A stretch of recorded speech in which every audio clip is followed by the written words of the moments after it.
Senate Health and Human Services meeting to order, and thank everybody for being here bright and early. And we do have a quorum with our 7, so let's get started with a prayer, please. Senator Hatchett looks like 4. Yes, sir. Let us pray. Dear Heavenly Father, we thank you for getting us here safely this morning. Thank you for a productive day yesterday in the Senate, and we continue to ask you to speak to us and through us. In Jesus' name I pray, amen. Thank you. And I should say especially thank you to the House members who are here. I understand we're voting much later than the Senate. They're just passing all these bills. We appreciate it. We're going to be working on those diligently. We are starting today. Actually, we started ahead of time, as y'all did too, and we appreciate that. So we have by numerical number, no reflection on names or on rank or serial number or anything like that. Representative Houston, 170, relating to state speech language pathology, and your choice whether you want to sit here or stand up, whichever one you'd like to do. Okay. Absolutely. Okay. And I hope y'all don't have a lot of questions. This is a very simple bill. I know you hear that all the time. I'm bringing you House Bill 1186, and I'm working off the LC number 490828S. And House Bill 1187 changes the age that a professional who is not a licensed audiology can perform a non-diagnostic hearing screen on persons up to age 22. This bill was proposed by the Georgia Education Audiology Advisory Committee, and I have letters of support from the Department of Public Health and from the Georgia Academy of Audiologists. Previously, non-licensed audiologists could perform hearing tests on children up to 3 months, and after 3 months you had to have an audiologist do it. Well, this bill was passed I think the late 80s, and you know how technology has really changed. And these hearing tests that they want, screenings they want to do, they're not putting probes, you just put earphones on them, and they're non-diagnostic. And if a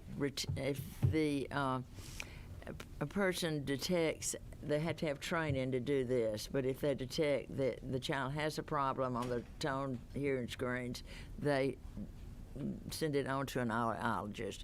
We've got children all over Georgia with hearing screens, and as you probably know, that when children are born, that hearing is tested, but so many of the people are not followed up on because we don't have an audiologist. And we do appreciate that several years ago it was funded for a mobile audiology unit to go to rural areas and test children, but we just need more testing. And if a school has a child with a hearing problem, the school nurse is not supposed to even test them. They're supposed to call an audiologist. And this would let the school nurses with training be able to do a non-diagnostic hearing test. So it is a screening test, yes. And it is, from my understanding, they put the earphones on, and and then that information is analyzed, and they're evaluated, and then if there is an issue, they're doing that. They're doing it at birth. That's obviously something that's been added. Probably since almost everybody in the room's been born, but maybe not for everybody, but for most of us. But we appreciate that. Any questions from the committee? Dr. Al, probably number 9. Yeah, I just have, thank you for bringing this bill. 9, sorry. Seems like really important to cover. Just to be clear, when we do screenings at the pediatrician's office for hearing screening, that's usually not an audiologist either. It's the same thing as you say with the headphones. Is this just bringing the code up to compliance with what we're already doing? Yes, in terms of hearing it's to make it legal what you're doing. I like it. Keeping it legal. I always want to be legal. Nobody sped on the way here to the Capitol this morning, I'm sure. So anybody else with questions? Number 11? Tim. Okay, Tim. Thank you, Dr. Chair.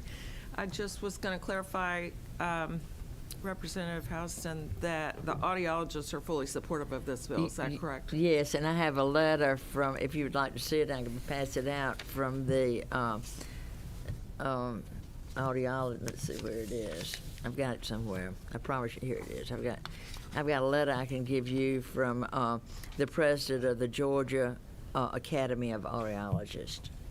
You know, we do Very have, I supportive. didn't realize this, I apologize. We do have public testimony. 3 people have signed up. I'd be happy to give them a few minutes on this early morning. They may be able to reinforce your thoughts on that.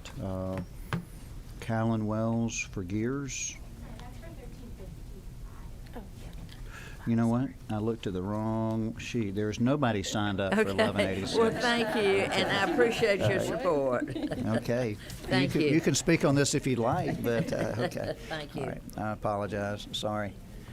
And in case y'all pass this, Senator Kirkpatrick is going to carry it in the Senate. All righty.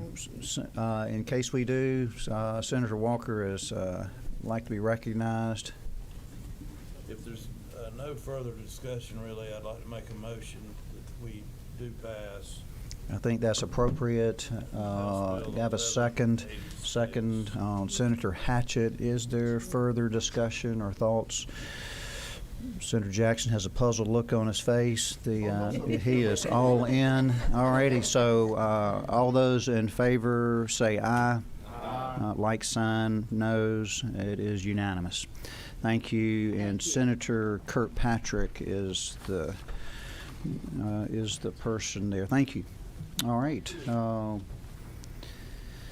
Representative Dempsey, wherever you would like.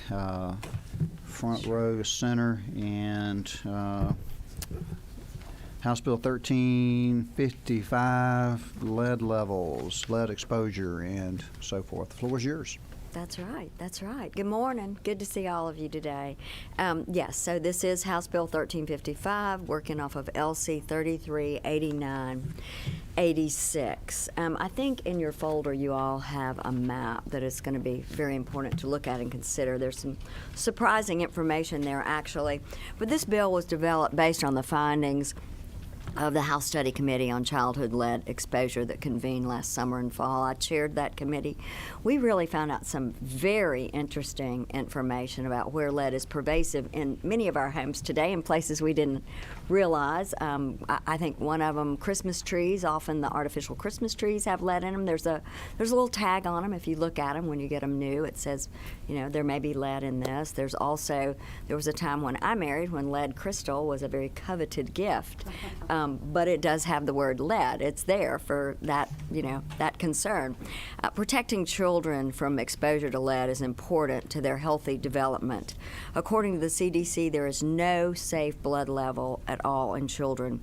Even small amounts have been shown to affect IQ, attention span, and academic achievement. Those most at risk include children under 6 years of age and who are living at or below the federal poverty level, and those who live in older housing, particularly with paint and other pipe issues that also contain lead.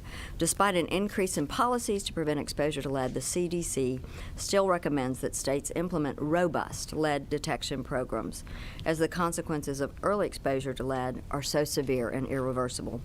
Although the goal is to prevent any lead exposure before it occurs, lead still persists, especially in those older buildings and housing units, and some are very, very much throughout Georgia. We have a wonderful, historic, beautiful homes that are throughout, but I know my own home that I don't live in now, but I did for about 40 years. I'm very fortunate that my children are okay. I think they're adults, and we know they've passed that threshold, but the paint on the walls was most definitely lead.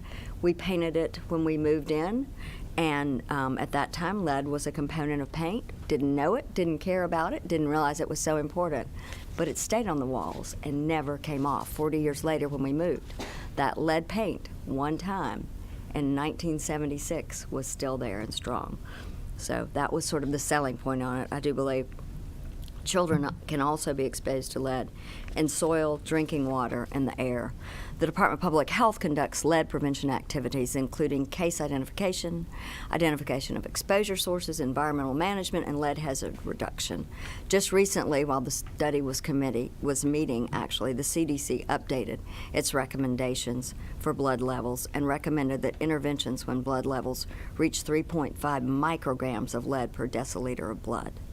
Under current law, the public health department intervenes when blood levels are at 15 micrograms. So there's a big disparity in that, missing a huge population of children.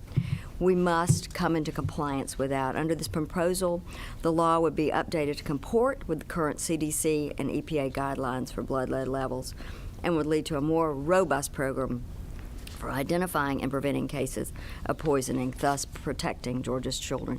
There is budget impact on this, and it is in the House budget that y'all are looking at right now. We did make sure to fund the additional lead inspectors and supplies throughout the state to handle the anticipated increased caseload, which is why the legislation is contingent on this additional measure right here. So when you look at the map real quickly, you'll see, some of you may be surprised that near you or where you live, there are some very high levels, particularly right here where we are over next to Mercedes-Benz Stadium has been designated a super site. So, there's great concern, and I hope that y'all will consider this. If you have any questions, I'll be glad to try to answer them. We also have an expert here, and I think there is other testimony as well. And now it is time to testify. So, Ms. Wells, and then Ms. Apley and Bucard. Okay, if you would just identify yourself, who you're with, and we'll go from there. The podium mic is on. Good morning, Chairman and members of the committee. Thank you for taking the time to hear this bill today and for allowing me to speak. My name is Callan Wells, and I'm the Senior Health Policy Manager at GEARS, the Georgia Early Education Alliance for Ready Students. We are an organization that advocates on behalf of children under 5 and their families across the state of Georgia. Last September, it was my honor to present to a committee of your peers led by Chairwoman Katie Dempsey about the effects of lead poisoning on the brains of young children. During the first 5 years of children's lives, their brains are developing most rapidly, forming more than 1 million new neural connections each second. Exposure to a harmful toxin like lead during these early years can have lifelong consequences, including speech, language, and behavioral challenges, difficulty in school, and learning disabilities. Testing for lead in early childhood is crucial to early identification and remediation. It is our duty as grown-ups to ensure that no child suffers needlessly from the effects of lead poisoning.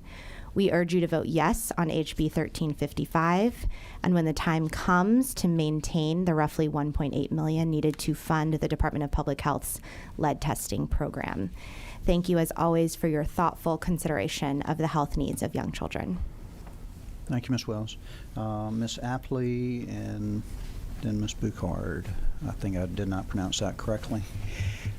Good morning, Mr. Chairman, members of the committee. Thank you so much for hearing this bill. I am here this morning on behalf of Georgia Advancing Communities Together, Presbyterians for a Better Georgia, Enterprise Community Partners, and 9 to 5 Georgia in full support of this legislation.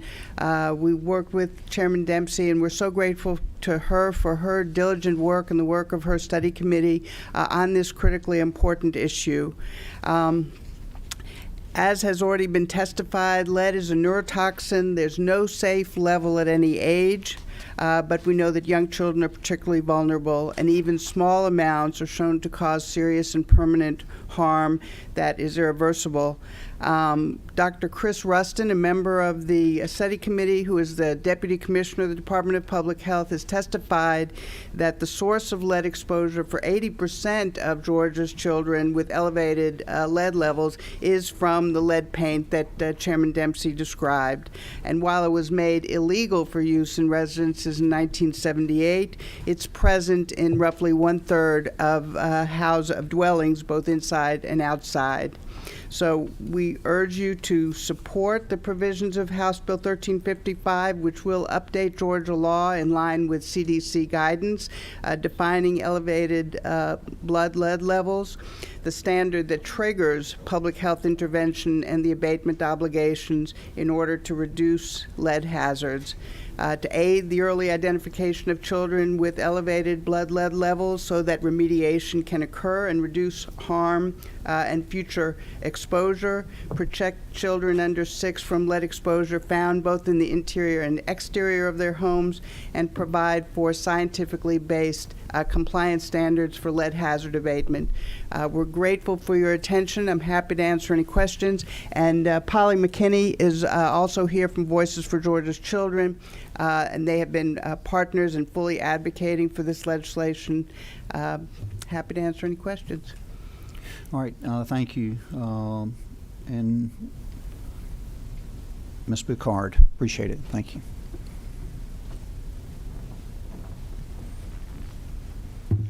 Good morning, Mr. Chairman and members of the committee. My name is Jasmine Boucard, representing Children's Healthcare of Atlanta. I just wanted to come up and voice our support for HB 1355. As you've heard, exposure to even low levels of lead can cause damage in children over time. Additionally, at our Children's Healthcare of Atlanta Hugh Spalding location, it does regularly stock the drug Suxmer, I hope I'm saying that right, that is used to treat lead poisoning in children.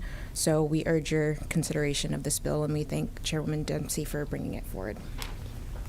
So, so how many children are chelated or use the drug, Ms. Boucard? Do we know how many a year? I don't have that information, but we do have Ms. Boucard, Ms. Boucard? I'm not sure of how Not many. sure? No. All right. So who did this in their residency? Chelated children when they were, you did? No?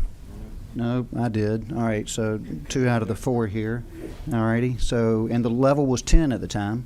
And so this is going, we hadn't said this in the meeting, but we're dropping it to the federal requirement of 3.5. Right. I mean, that's basically it. That And it well, is, that is it. There is in the back of, if you look on dealing, we really did not go any deeper than that, and this has support of the realtors and home builders and apartment owners, because we did not go into any of that in-depth remediation, which could come one day, but it's not under this at this time.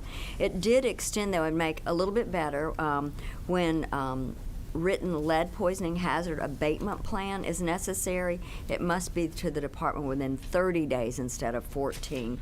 So it made that. That is on page 6. It made that a little more reasonable. They were not meeting that. So, it brought that into more of a realistic walk, I would say. And also, if the property will not be used as a dwelling, school, or daycare facility, the property owner may submit or shall submit a notarized document to the department certifying that this structure will no longer be used in that manner. all right, questions from the committee? All right, Senator Kirkpatrick. Yeah, I'm looking at this map, and it's very alarming because I have 2 counties in there. But the thing that's baffling to me is there are some counties that are on the very edge of the state, Lowndes County and Richmond County, that are, trying to understand why, if you were able to find any reason why some of the rural counties were at higher risk. Well, I don't have specifics, and I don't know if Christy Kuratnik, who is with us from DPH, might know, but perhaps. Well, they are, and I will tell you that particularly here, I do know that over by Mercedes-Benz, there was lead remainder material, I would say, left for landfill to put in that to build the soil up. And so that has become a problem throughout Georgia near some of our factories at a time when it was not known. But if 80% is coming, according to Dr. Rustin, is coming from lead paint, and that was outlawed in 1978, I didn't remember the year on that. So, I mean, that's still where everything's coming from, basically. And if you look at the map, I mean, it's mostly, I mean, there are some rural areas. Whitfield County is, Muskogee is, Columbus, Lowndes, Vidalia, Chatham, Savannah, Bullock, Statesboro, Richmond, Augusta. So Lawrence is Dublin, Bibb is Macon. So, I mean, those are some of those. Sumter County is rural. So Peach. I don't think Houston, is it considered rural anymore? Probably not. I got you. But it is, I mean, 80% is going to be from the paint. The question is getting treatment and getting them plugged into the health department or their pediatrician's office. Got you. Any other questions or thoughts? All right. I have a few questions, Mr. Chairman. Sure. And so does lead build up in your system over time and you never really get rid of it? Is that sort of how it works? The effects do not go away, but let an expert answer that for you. Yeah, so there's acute and chronic exposure. So in a chronic exposure, it will build up inside the body. It goes in the blood system first, and then ultimately it lays within the bones. And it can be re-released decades later as an adult, For example, pregnant women, because of hormones that can Would you bring speak the lead. into the mic, please? I can't. I was saying that it initially goes into the blood system and then finds its way later on in the bones, where lead can lay for decades and can be re-released as an adult. So it's a neurotoxin, basically, brain slow development and so forth. You can get, remember the name of isn't it Bees lines, or it's not Bees lines, the lines in the gums. The lead lines. Lead lines. And that's right, Bees is arsenic, right? So any other questions? Yes, sir. So are children routinely tested for this? That's where the screening will come in, and that's the levels dropping from 10 to 3.5. I would presume high risk certainly are. I don't know about low risk. All Medicaid children are required to be tested at ages 1 and 2, and again by age 5, if not. Yes. And is 4 months. if you don't mind, Sure. is the presumption if they're, in this bill, is the presumption if they test with a high level over the now 3.5%, or whatever, that 3.5, is the presumption that it's coming from where they live? I mean, how do you know it's not coming from their school or their daycare? So when a child, currently the level is at 10, where we perform a risk assessment in the home. So when we get results from children's tests that are over 10, we assign it out to a county investigator. And then that person will go in, who is a certified person. They go into the home and they do a home assessment using the equipment like XRFs, dust wipe sampling. They can take water samples. And they thoroughly investigate the home. They investigate the child's environment and all of the products that the child would use, and talk to the parents. And so that's part of the investigation that they would perform in order to figure out what the source is. Okay, thank you. All right, Senator Jackson. Yes, with us reducing it from 10 to 3.5, are we going to see a lot more cases of lead poisoning now in Georgia? Yes, yes, exponentially they'll increase. Okay. How long, if I can, Mr. Chairman, how long has the federal guidelines been 3.5? Last fall, it just went down to 3.5. Previous to that, it was 5 micrograms per deciliter. Okay. Why in Georgia was so high at 10? That's why we're here. Okay. Yeah. All right. Thank you. And so we've just not kept pace with the science. So, Dr. Jackson, to that, 1 in 20 children right now in Georgia are estimated to have elevated lead levels. So it is a problem, and some of the brain activity that we're seeing and the deficiencies that could be prevented and changed, this is an opportunity to impact that. Thank you, Mr. Chair. I had a couple of questions. The first one, really, Dr. Jackson, we worked on lead policy in Georgia in the 90s and did not get movement. And so here we are today dealing with it, and that's a great step forward, and appreciate your leadership, as well as the departments.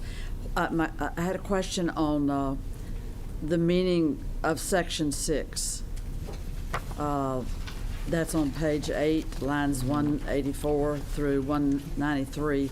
It's referring,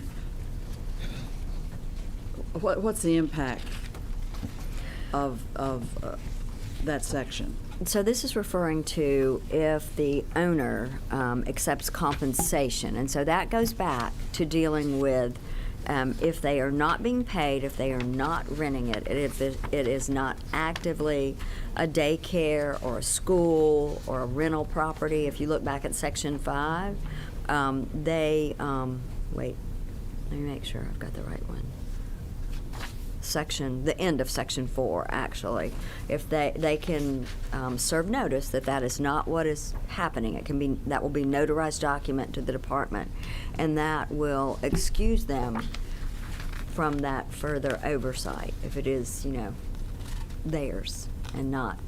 Certainly the school and daycare is one of the most problematic issues. Actually, lead-based paint has an ingredient that tastes kind of good to children, those chips, which was a profound discussion that we had in the study committee as well, that just that tiny chip being ingested. So that is what we can do at this moment in time. Should we come back and continue to work on it more? I do believe so. Well, Section 6, subchapters further amended by revising code section relating to the application. Right. And that, the impact of this language is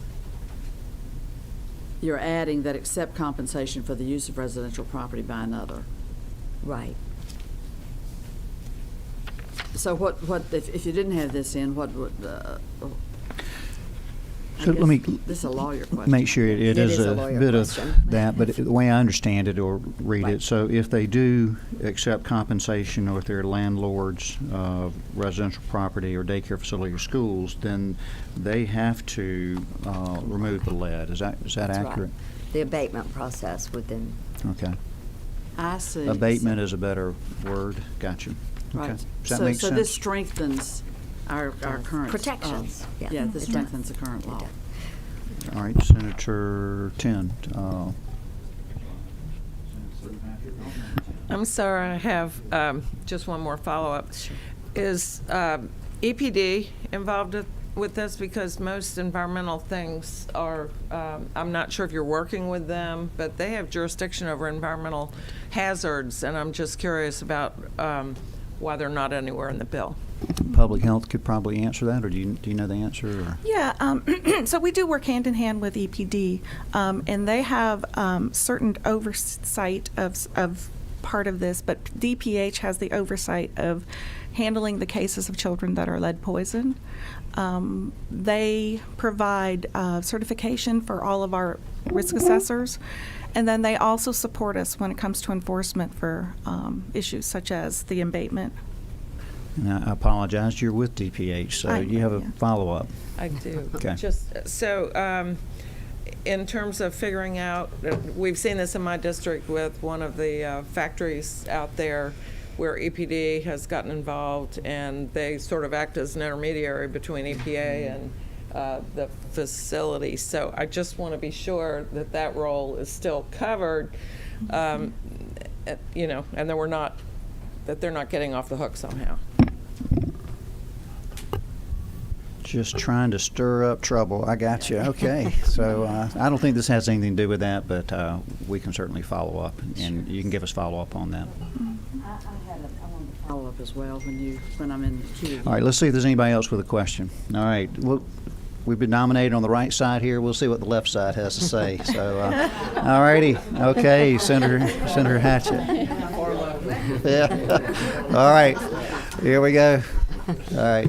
Senator Hatchett. Yes, thank you, Mr. Chairman. I have a quick question about the abatement process. If a child is living with their family in, let's say, just a residential apartment standard in a rural area, what does that abatement process look like? How long does it take? Would they be removed from their homes? I just have a little bit of questions about that.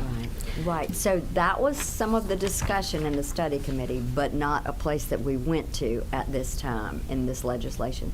There's already, in the code section, that is already there and will stay as it is at this moment. in So it's time. not changed. Do you have some details on how it actually is handled just for our education, or Yeah. Representative Dempsey, or? Yeah, currently, the child has to test between a 15 to 19 micrograms per deciliter for 2 tests taken 3 months apart, or one at over 20 micrograms per deciliter. And if the child tests at that level, then we can issue orders to a landlord for abatement. That landlord has to seek someone who is certified to do lead-based paint abatement. And they have to propose a plan to us, to DPH. DPH looks at that plan, and we give approval on that plan. And then the abatement then takes place while guaranteeing the safety of the child and the family. And then DPH would go back into the home and do a clearance on that home to make sure that no lead dust was left behind. I think what he's getting at is what is abatement? What does that mean? And There's isn't that what you're getting to? There's or- technical, yeah, it's actually in here under definition. If I can, Mr. Chairman, I think my question would just be, how long is the typical process, and are we moving with this piece of legislation the levels from the 19 to the 3.5? Now, if they're above 3.5, will that trigger the abatement process? I'm not sure what. I believe that it will. Okay. It was my understanding that it would, but it does not change the actual process itself. It is defined here on page 3, what it means. And that any set of measures designed to eliminate lead-based paint hazards in accordance with the rules established, and it includes from removal and how to do it, Okay. and covering. Can I have one more follow-up, Mr. Chairman? And I'm 100% in support of this legislation. Obviously, I think this is very important for the safety of our children. I just want to understand how big of an impact this is going to have, because earlier you testified the number of children that are going to be considered, I guess, to have lead poisoning is going to be exponential. We're talking about 1 in 20 children. So how big of an impact is this going to have on residential housing, and how big of an impact is this going to have on daycares? I mean, I'm 100% for the safety of the children, but I'm just trying to understand the ripple effect that this might cause.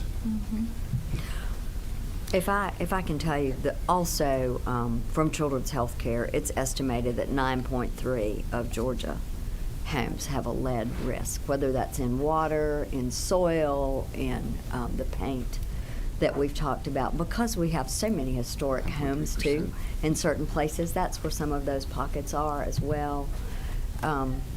It is very necessary, but in the budget, as I said, we did add the resources to add 3 environmental health specialists, the equipment they need, the travel expenses they need to begin to work through this process and address it. So it's not just that we're making a statement, we're putting the money behind it to actually get in and try to stop this. Okay. Thank you, Mr. Chairman. You're on 2. Thank you. Thank you for bringing this, and thank you for educating us. Us non-doctors over here have a lot of questions. So this shows, let's say that it's an average of, I'm going to go the middle of orange to grab an average, right? 50 children per county approximately. But that shows that with the 3.5, which is the new number, correct? Yes. So Yes. I'm confused. If it's 50 children that have lead poisoning per county under the metric that we're changing to, how does that coincide with the 1 in 5 and the 9%? And I'm just a little confused there with what the actual data is. Does that make sense? You want me to clarify that at all? Repeat that question again. So this map would lead me to believe that about Right. 50 children per county would have confirmed lead poisoning under the new standard that this bill Right. proposes to change to. But I've also, and maybe the difference is lead exposure is 1 in 5. What was the 1 in 20 number? Because certainly this number is not. No, the 1 in 20 is that elevated blood levels. Okay. So they do have it. What, I guess the definition of elevated blood level is 1 out of 20. Is that going to be the 3.5, or is that, do we know where we are? Since these are figures from, I believe, 2019, I believe that would refer to the higher metric that we were using. So now when we reduce that, we may find that there are less. I mean, I think we've got to do it to be in compliance, first of all. But then as we begin to look at that, you know, if you're, you know. If maybe we can just get some follow-up numbers. Yeah. Yeah, that's all. For sure. I don't think he's against For it. He just sure. wanted to understand it. He's a It numbers is, guy. I will tell you, which it's is complicated. we need. We had 5 very intense meeting and a very rigorous Yeah. report on steps that could be taken. It was felt at this time, this is what could be done as the first step in Thank the you. process. All right, So so that- Senator, you can follow That up. leads to a follow-up, if that's okay. I think we're still a little unclear on exactly what we're doing. So I know that we're changing the threshold to meet the federal standard. I know that we're Right. we're including exterior in the abatement process. We're including soil. We're including schools and daycares. But zoom out, if you would, and help me understand, are we basically saying that once a child presents with this elevated blood level, we're now funding more people to go and do the inspection that will then require the property owner to pay for the abatement process? Is that correct? It will be more rigorous follow-up to try to prevent further, I would say, and that was in our conversation, the study committee, that how can we stem the tide, in essence, because it is impacting children in the classroom, in their future. When this damage does not go away, they are adults that eventually the state is probably going to have some involvement in the care of. If I could follow up, I'm still sorry. I'm slow. No, it's I'm a little okay. unclear. Could you maybe tell me what will happen next year? Like what will happen differently next year versus what's happening today as it relates to lead testing or abatement? Correct. As a result of this bill, so I don't want to assume anything. Sure. Let's but assume I it think that passes we as will- is. we Assume will- it passes, and I went over the budget this morning. That's my section of the budget, and I Right. met the House. I can't guarantee that's going to be what the final product is, but we're cruising from that perspective as it is. So assume that. You know, I would think that we would have captured a more rigorous population look, a deep dive into that to understand children that perhaps caught early, we can reverse the effects. Right now, we're missing that. So that would be the intent, is to make sure that we are having true findings that reflect the most recent standards that we need to meet. The abatement process was really, it was something that we left in most of the code section completely alone, because that's a larger conversation. Right now, we want to find out what those numbers are, and then that will be a further discussion. One last question, Mr. Chairman, to follow up, if I may. To follow up on what you just asked with the lead abatement process, lines 51 through 53, I think, is where that is. And it seems like what we are changing is to say that we're going to require that the standard of removal can be no more than what is determined to be absolutely necessary. So we're striking kind of the bare minimum, if you will. We are. And then we're elevating it. What was the findings that you guys had in the study committee that led you to believe that that would be helpful in the abatement process? Well, I think the discussion of where all lead is and the awareness of some that still exists in places that perhaps had not really been thought about. Some of the old mini blinds are filled with lead. There were just so many places, pottery, good pottery that we all might want and love and have in our homes, but you want to make sure a child is not having something cooked in that or licking it, you know, those sort of things. It's very pervasive, but we can get it under control, and with new standards, there's an opportunity to be more mindful and more watchful in that detection. Thank you. It's not meant, I will tell you, the overreach to be punitive in it is not there. The intent is to try to deal with a true problem. I appreciate it. I don't think you have that poor intent at all. I still am a little unclear, maybe I'm the only one, at exactly what this bill does other than changing the levels. Like, what's the real world impact? Maybe walk me through a case where a child walks in, you run a test, and they're at 2. Then what happens?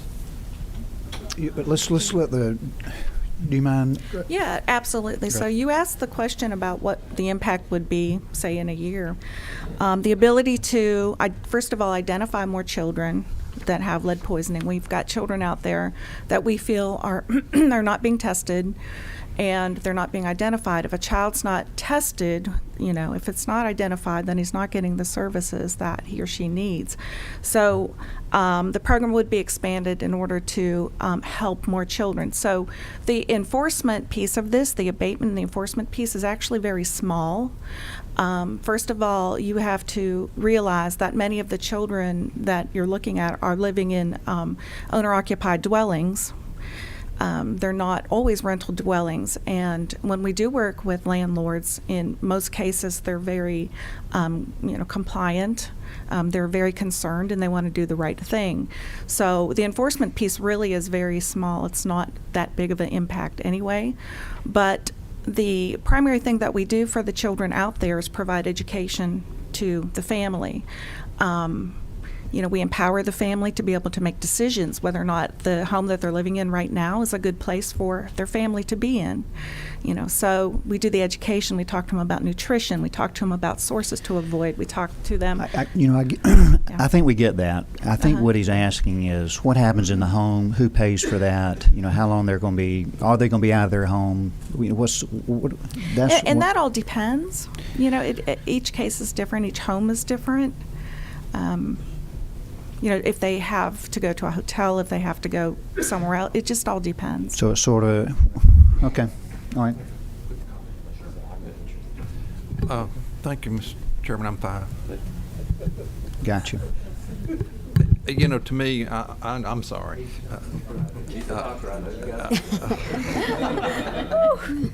And your point?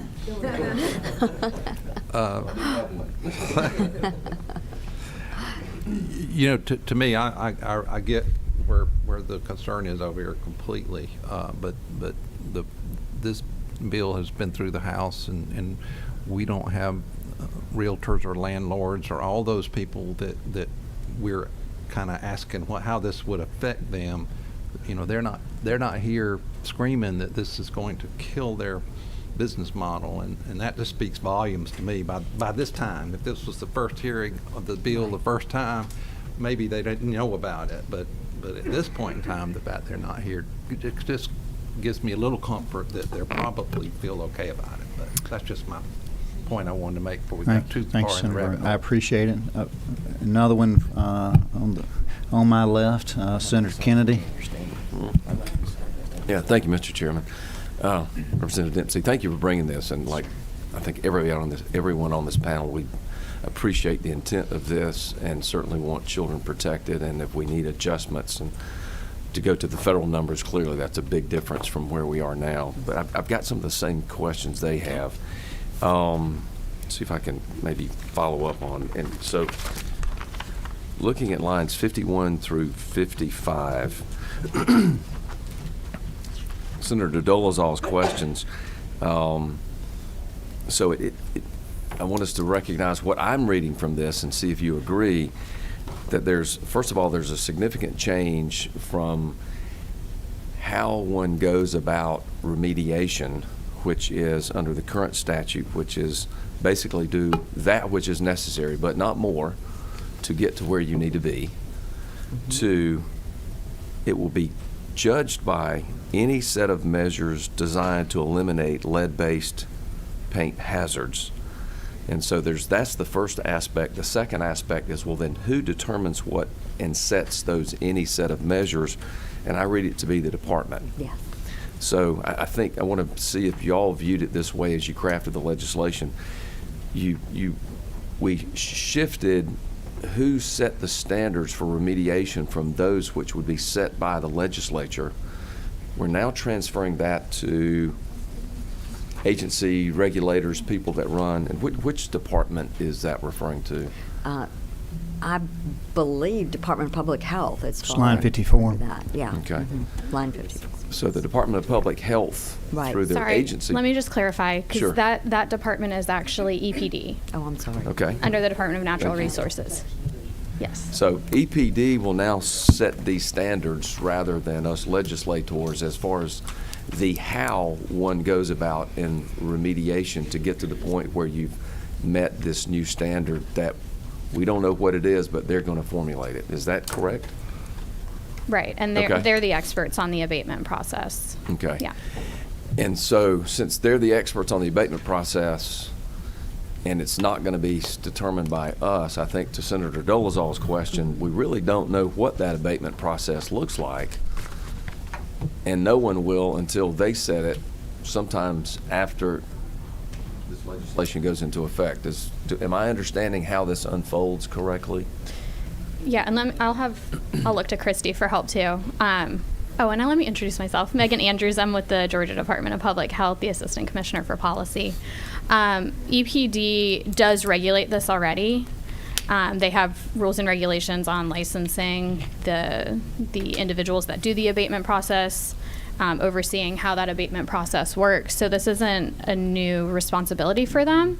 It's just putting into code that clarifying that they are the ones responsible for the abatement oversight. So would it be your assumption then that the process will remain the same? Yes. We're just going from a 20 metric to a 3.5 metric?